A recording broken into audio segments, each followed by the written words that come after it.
এতিয়া যিহেতু ভাদ মাহত ওলকচু খাই নহয় জানো, আমাৰ অসমীয়া নিয়মত ভাদ মাহত ওলকচু খায়েই আৰু সেয়েহে ওলকচু আৰু লোকেল মুৰ্গী আজি বনাবলৈ লৈছিলোঁ।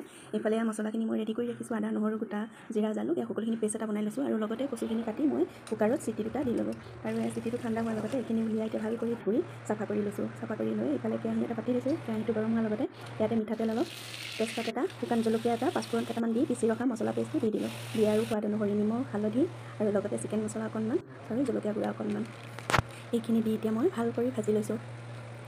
কোনে কোনে ওলকচু খাই ভাল পোৱা ক'বাচোন দেই, মই হ'লে খুবেই ভাল পাওঁ। আৰু এইফালে মছলাখিনি ভালকৈ ভজা হোৱাৰ লগতে এতিয়া চিকেনখিনি দি এতিয়া এইখিনি মই ঢাকন লগাই এনেকৈ ভাল কৰি ভাজিম যেতিয়ালৈকে পানীটো শুকাই নাযায়। আৰু এইফালে ভালকৈ ভজা হোৱাৰ লগতে এতিয়া নৰসিংহ পাত, কুমলীয়া পাত কেইটামান মই দি দিছোঁ। দি আৰু এতিয়া বইল কৰি ৰখা কচুখিনি দি এইখিনি এতিয়া 5 মিনিটমান ভাজিম, ঢাকন লগাই থওঁ। ওলকচু মাংসৰ সৈতে হওক বা মাছৰ সৈতে হওক খুবেই ভাল লাগে নহয়নে? ওলকচু টেপাকেইটাও খাই ভাল লাগে, পিটিকা বনাই আলু নিচিনাই লাগে। আৰু এইফালে মই পানী দি দিলোঁ আৰু আমাৰ ওলকচু ৰেডি। কোনে কোনে খাই ভাল পায় বাৰু জনাবচোন দেই কমেণ্টত। এতিয়া যিহেতু ভাদ মাহ ওলকচু খাবই লাগে। আজিলৈ আহিছোঁ দেই, বাই বাই।